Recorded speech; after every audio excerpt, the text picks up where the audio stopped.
Hello, Northwest Georgia, and welcome to your weather on North Georgia Television. Showers and warmer temps, along with high humidity around the region this morning. Expect widespread thunderstorms this afternoon, some possibly severe. Highs will be in the low 70s, winds south at 5 to 10 miles per hour. Thunderstorms are likely this evening as well, and lows near 60. And around the region today, starting off in Calhoun this morning, 63. Midday, expect 72, and then only 72 for your high this afternoon. And Chatsworth, 63 as well, warming up to 72 by noon, and then 72 will be your high. And Chickamauga, 64 this morning, expect 71 at noon, and then up to 72 for your high this afternoon. And 63 in Cohutta this morning, midday, look for 71, and then up to 72 to top out the day. And Dalton, 63 this morning, 71 expected at midday, and 72 for your high. And Fairmount, 62 for the overnight low early this morning, up to 72 by midday, and then 76 for your high temp.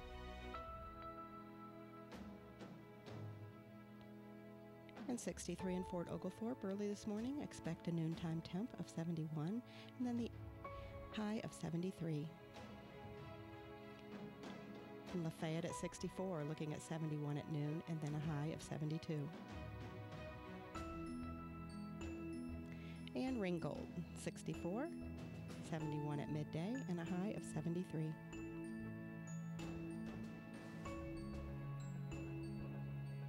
Tomorrow, a mix of sun and clouds with scattered showers and thunderstorms developing later in the day. Highs in the mid-70s and winds north at 5 to 10. Mostly clear Tuesday night and lows in the low 50s. Mainly sunny Wednesday, highs around 80, winds north-northeast at 5 to 10. Then partly cloudy Wednesday night and temps in the mid to upper 50s. Thursday, mostly cloudy, highs near 80 again, south-southeast winds at 10 to 20. Occasional showers late with temps near 60, winds south at 10 to 15. And on Friday, rain early, highs in the mid-70s and lows Friday night near 50. Southwest winds at 10 to 15 and lows near 50. Overcast on Saturday, highs near 70, showers likely overnight, lows in the mid-50s. And then Sunday, more rain showers expected with scattered thunderstorms in the afternoon. Temperatures in the mid-70s and overnight near 50. And next Monday, more showers, then sunshine later in the day, highs in the upper 60s and lows around 45. And that's your weather. We at North Georgia Television hope you have a blessed and beautiful day.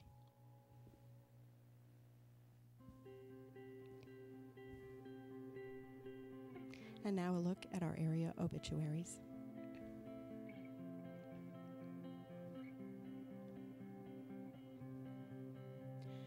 Janice Reed, age 78. Janice Reed of Tunnel Hill passed away Friday, April 5th at Hamilton Medical Center. The funeral service to honor her life will be held Tuesday, April 9th at 1 p.m. at the Rocky Face Chapel of Julian Peoples Funeral Home with Reverend Jay Tenney and Reverend Jim Brinkley officiating. The family will receive friends at the funeral home Monday from 5 until 8 and Tuesday, 11:30 a.m. till 1 p.m. In lieu of flowers, donations may be made to your favorite charity in Janice's honor. And Louis Sanford Andrews, Jr., age 87. Louis Andrews of Dalton passed away Friday, April 5th at Regency Park. The memorial service will be held Monday, April 8th, 12 noon at Pleasant Grove United Methodist Church with Reverend Chris Mullins officiating. The family will receive friends at the church on Monday from 11 a.m. until the service time of 12 noon.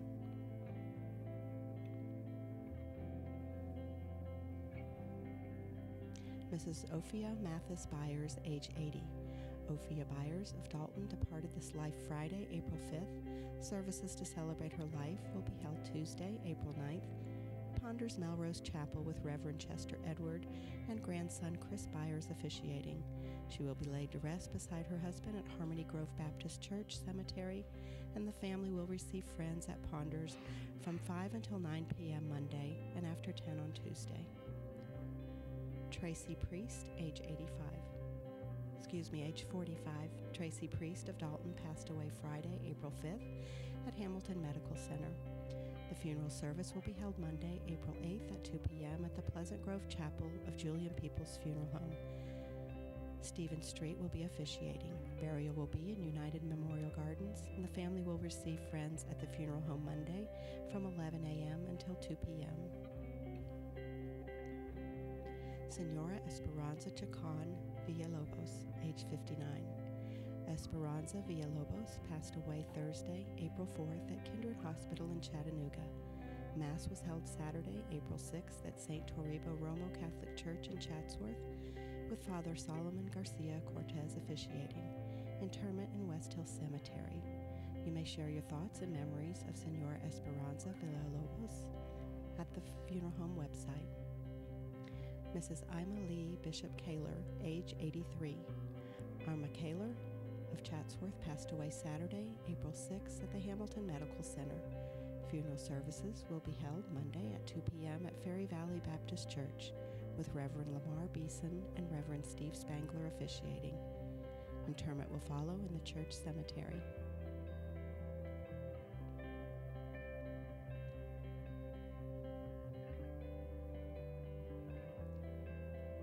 Mr. Donald Rhett Greason, age 78. Donald Greason of Chatsworth passed away Friday, April 5th at Memorial Hospital. Funeral services will be Monday at 11 a.m. at the Chapel of Sean Chapman Funeral Home, with Minister Butch Jones and Reverend Jerry Clayton officiating.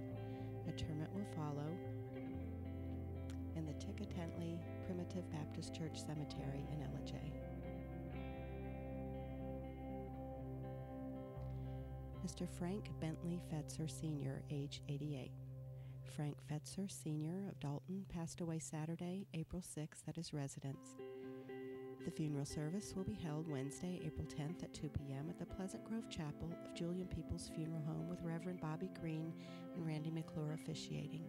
The family will receive friends at the funeral home Tuesday, April 9th from 5 until 9 p.m., and burial will be in West Hill Cemetery. Geraldine LaFavor Smith, age 85. Geraldine Smith of Calhoun died at her home Friday, April 5th, following several years of declining health. Geraldine's family will receive friends Monday, April 8th, from 1 until 7 p.m. at Max Brannon and Son Funeral Home in Calhoun. A private burial will be held at Haven of Rest Memorial Park.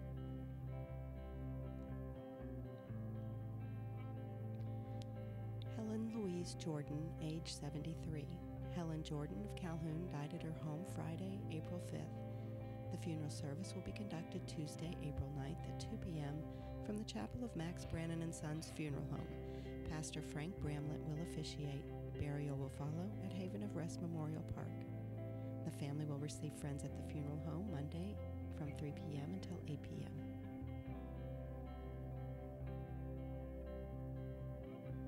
And that's our obituaries. Stay tuned for your news.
morning, Northwest Georgia. I'm Aaron Scott. And I'm Adam Scott. Welcome to North Georgia Television News. We're your news covering Catoosa, Gordon, Murray, Walker, and Whitfield counties. In news today, more bills on Governor Kemp's desk. Details on the temporary protected status under South Sudan's designation, and the Governor's Office of Highway Safety is alerting drivers to avoid distractions to avoid tickets or worse, yet an accident. Also coming up, Thrive Regional Partnership statement on the importance of infrastructure innovation in the greater Chattanooga region. Georgia Department on Human Services increases transparency of services, and we'll also tell you about a new outreach center to serve the Latino community in Northwest Georgia, and a look at upcoming events around the region. The 2019 legislative session came to an end, and the Georgia Municipal Association achieved a number of legislative victories this year and would like to thank city officials for their engagement in the legislative process. GMA said that their calls, emails, and texts to House and Senate members make a difference when GMA staff is at the Capitol advocating on their behalf. The following bills have passed both chambers and have been set to Governor Kemp's for his signature. HB 220 Solid Waste and Hazardous Waste Trust Funds Sunset Extension would reauthorize the Solid Waste and Hazardous Waste Trust Funds for the next 3 years with a new sunset date of July 1st, 2022. HB 242 Regulation of Massage Therapy establishments would retain certain local control protections on massage therapy businesses.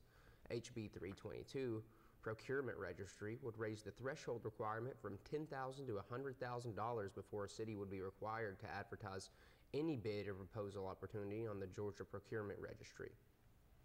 HB 346, Retaliation Against Tenants Reporting Code Violations, would prohibit retaliation by a landlord when a tenant reports code violations to a government utility problem or joins a tenant organization.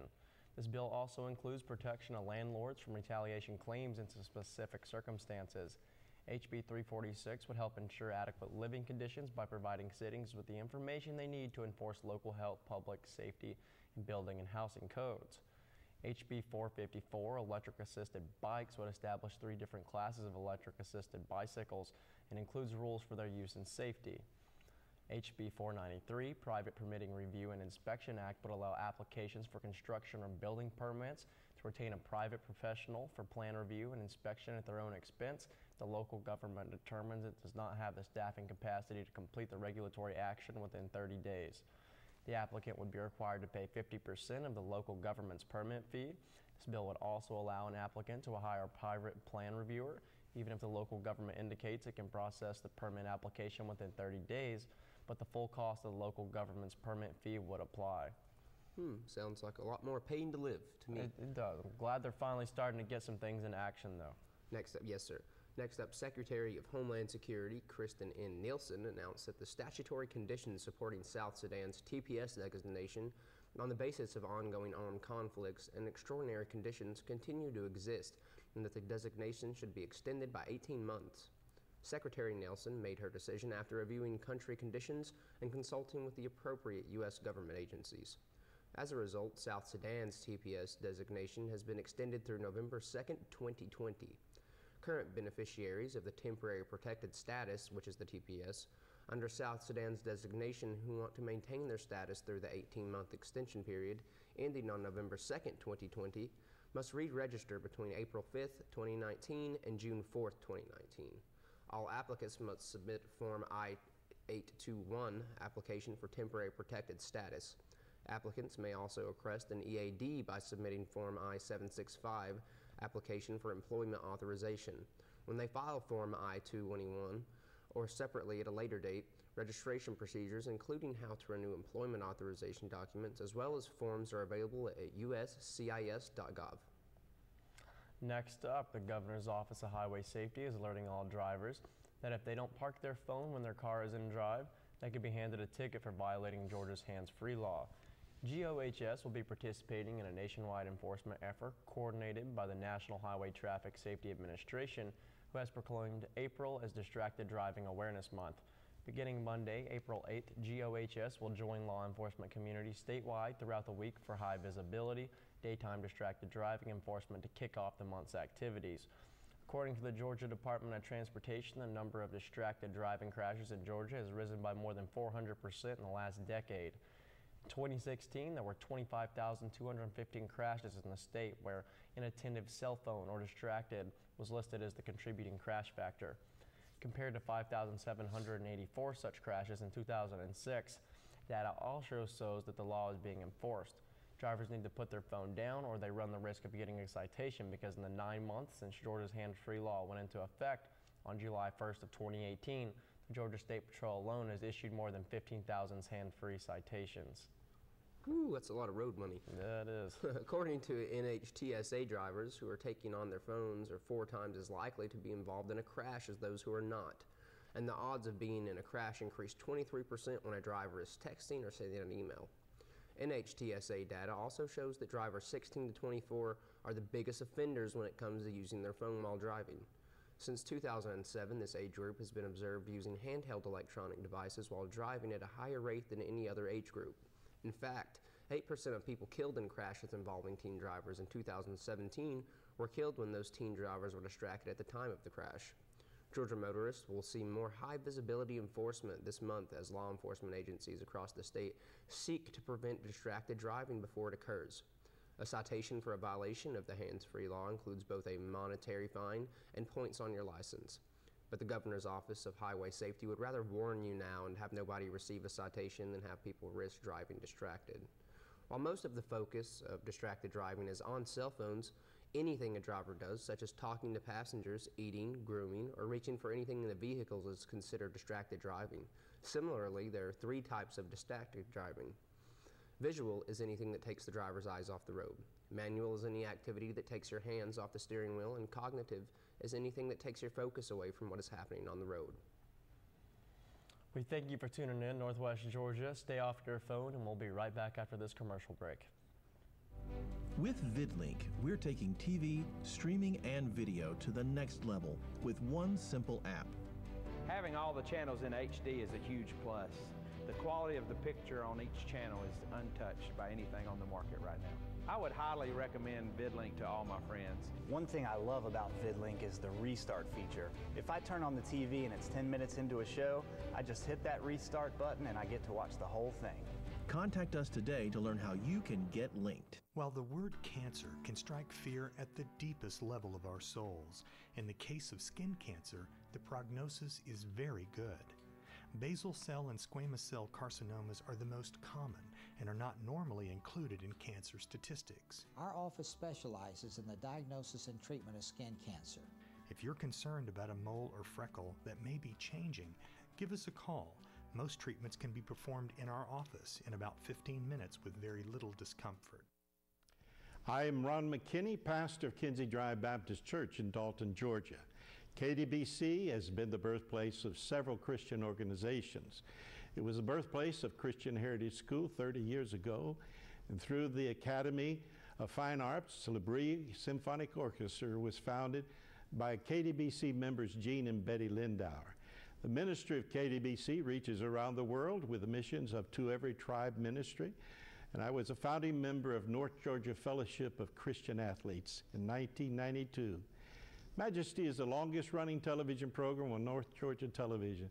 For 28 years, we have faithfully proclaimed the doctrines of grace. Kinsey Drive Baptist Church welcomes you to visit at 2626 Kinsey Drive on Sunday morning at 11 a.m.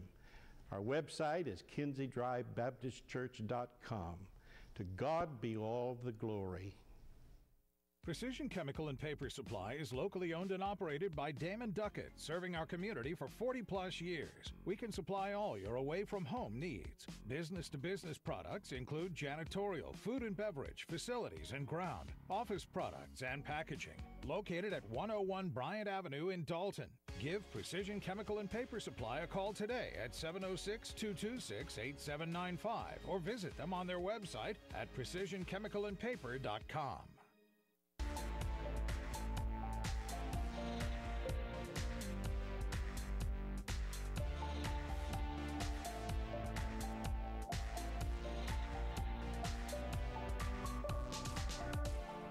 Welcome back, guys. We hope you guys didn't spend too much time on your phone. Next up, as part of its ongoing commitment to open government transparency, the Georgia Department of Human Services has launched a new section of its own website to provide information to the public about its services. Commissioner Robin A. Sitterton said the commissioner went on to say that transparency is vital to work as we do in a public agency. Simply making information available does not satisfy our obligation to know the public's right to know. To be truly transparent, we must make information as visible, accessible, timely, thorough, and understandable as we possibly can. We believe this feature of our website is a solid step in the direction of transparency.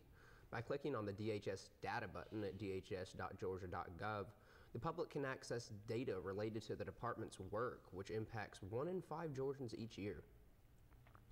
Data availability on the website is drawn from the work of all 3 DHS divisions in its Office of Inspector General, measurements of the department's work. These include meals and other services provided to seniors, adult protective services and guardianship cases, child support collections and cases, participation in parental accountability court and fatherhood programs, foster care and adoption data, child welfare, family preservation and support service cases, families and household receiving benefits through eligibility programs, investigations of supplemental nutrition assistance programs, SNAP, overpayment claims. The available information goes as far back as 2014. Most of the data will be updated quarterly, through some of these will be updated after the end of the state or federal fiscal years. And that's great, man. I mean, that's a lot of information that's truly important to a lot of people, and it would be beneficial to a group as a whole. And it is, and it's going to save these people a lot of time of actually having to go down to the school or the courthouse. That's right. Let's get transparent, guys. That's a fact. Let's get transparent. Next up, the Latino American Association partners with Mohawk Industries to expand services to Dalton and improve access to critically needed services and resources for the rapidly growing Latino community in Northwest Georgia. The LAA will initially serve in the areas of family well-being and immigration legal services, and will eventually provide services across all of the LAA's focus areas: economic empowerment, immigration, family well-being, youth education, and culture and engagement. The Dalton Outreach Center, located at 508 East Moore Street, Dalton, Georgia 30721, is now open to the public. The LAA is proud to become an engaged member of the Dalton community, which in many ways represents Georgia's diverse future. The population of Dalton is more than 50% Latino, with Dalton State College becoming Georgia's first Hispanic serving institution, and with Latino entrepreneurs and Latino skilled labor becoming critical to the Northwest Georgia economy, according to Annabelle Torres, LAA Executive Director. The new Outreach Center furthers the LAA's strategic goal to expand the organization's geographic footprint statewide in order to increase access and impact. The expansion into Dalton was made possible thanks to the partnership of commitment of support of Mohawk Industries. Phil Brown, Senior Vice President of Human Resources for Mohawk Industries, said that the Mohawk is partnering with Dalton chapter of the LAA, which is located on Mohawk's campus, to promote the LAA services, support important events, and provide leadership through representation on the organization's board of directors. Brown stated that Mohawk is excited to welcome the LAA to Dalton and partner with their team as they provide resources and services that will benefit the entire community. Part of what makes Mohawk great is our diverse workforce. Different ideas, experiences, and perspectives create a positive and inclusive environment that promotes innovative thinking and growth. We know this organization will make a positive impact across Northwest Georgia. North Georgia Television News welcomes this new partnership, and we are excited to see the impact it'll have on integrating and empowering the people of Northwest Georgia and increasing the unity in our community, which really just boils down to being more transparent as a whole, just as a gigantic group of people. And it does, and you know, this is honestly a necessity for growth. It's something that we should have thought of a long time ago, but I'm glad that we're making steps forward now. Yeah, I mean, it's awesome. The more integrated we can become as a society in general, the better everybody gets along. I mean, the better things are going to run. We should have been focusing on this the last 150, 250 years, not now, but I'm glad we're finally taking care of it. All right, yeah, let's be more transparent, look forward to growth. Next up, now look at a few events coming up around the region. Remember, if your group has an event coming up, let us know. We'll let the community know. Send it to info@wdnntv.com. First up, the Chickamauga Board of Education will meet at 4:30 p.m. on Monday, April 8th in the boardroom of the central office at 402 Cove Road. The time change is to allow the annual training required by the state for all Georgia boards of education. Then we have Northwest Georgia Council of the Blind will meet Tuesday, April 9th at 1 p.m. at the Lafayette Walker County Library. Then we have another operation on Tuesday, April 9th, starting at 1 p.m. at the Greater Dalton Chamber. UGA Small Business Development Center is conducting a free workshop for those interested in starting or recently started a business. For more information, visit the Georgia Small Business Development Center or their website. Next up, Southern Lit Book Club meets at Caffeine Addicts in Ringgold the last Tuesday each month at 6 p.m. For more information, call Donna Greason. Her number is 706-935-2810. After that, Wilson Road Neighborhood Group will hold its spring meeting Tuesday, April 9th at 6 p.m. at Mission Glen Baptist Church. Dalton State College's Department of Communication and Theater will present a 4-performance run of the delightful Neil Simon comedy, Barefoot in the Park, beginning Thursday night, April 11th. The show is being discased by Professor Chad Daniel with a cast that includes Dalton State students Mackenzie Manning, Prince Rogers, Katie Mae Spongerger, John Logan, Jacob Broom, and Clayton Lamb. Food Trucks and Friends returns to Downtown Depot on Friday, April 12th. Then we have the Roadrunner Trail system at Dalton State College is expanding. The community is invited to participate in work days to help in the construction of the newest trail. The Ridge Trail upcoming work days are Saturday, April 13th and Saturday, April 27th. Each workday will go from 8 a.m. to noon. For more information about the Roadrunner Trail system or the workdays, contact Muthard at Dalton State College. An Evening with John Schneider is a concert at the historic Wink Theater in Dalton on Saturday of April 19th at 7 p.m. With special guest Cody McCarver, VIP tickets for the show are available and include access to the meet and greet, photo and autograph opportunities, and a brief pre-concert performance by Schneider. Next up, a benefit concert to support Tiny House Hand Up Incorporated, a nonprofit aiming to develop affordable housing in Gordon County, will be held April 13th at the GEM Theater, featuring Cash Unchained. Tickets to see the Johnny Cash Tribute Band can be purchased at the Gym box office or online at calhoungymtheater.org. After that, the city of Chatsworth is celebrating Earth Day on April 13th, so if you have any organization or business that would like to help that morning, please contact Dolly Flood at dgmflood@hotmail.com. Volunteers are always welcome and more than needed. Also in Chatsworth on the 13th, the Model Train Expo returns from noon, 5 p.m. at the Chatsworth Depot with live stream model trains, an operation and tours of Wright Hotel and Depot. Then we have Etowah's annual Primitive Tools and Weapons Day. This will be Saturday, April 13th from 10 a.m. to 4 p.m. at Etowah Indian Mound State Historic Site in Cartersville. Lookout Mountain Court-appointed special advocates will host What in the World is CASA? Monday, April 15th from 5:30 to 6:30 p.m. Come learn how court-appointed special advocates help children in our community and how to become a certified CASA with our free training. This is a great need in our community. Stay tuned. Anna Shaw Children Institute Open House will be held on Tuesday, April 16th. They will have a sensory-friendly schedule, 4:30 to 5:30 p.m. and a community open house from 5:30 to 7 p.m. And next up, U.S. Military Service Academy Day will be held on Saturday, April 27th, 2019 at Dobbins Air Reserve Base in Marietta for students and their parents interested in the application and nomination process for our nation's 5 military service academies. Due to Dobbins Air Reserve Base security restrictions, all attendants must register by April 16th at 5 p.m. to be admitted to attend this event. You can register at Senator Isaacson's website, isaacson.senate.gov. April 27th, Cohutta hosts their 50th anniversary celebration, kicking off with a parade at 11 a.m. with festivities throughout the entire day.